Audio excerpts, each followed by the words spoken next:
আদর্শ উপহার।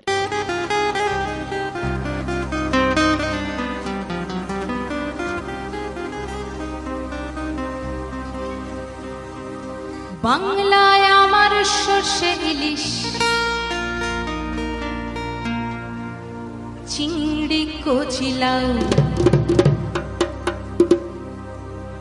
বাংলা পার্শে মাছকে ধুয়ে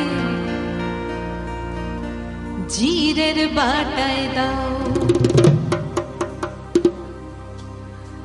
বাংলায় আমার সর্ষে ইলিশ, চিংড়ি কচিলাও,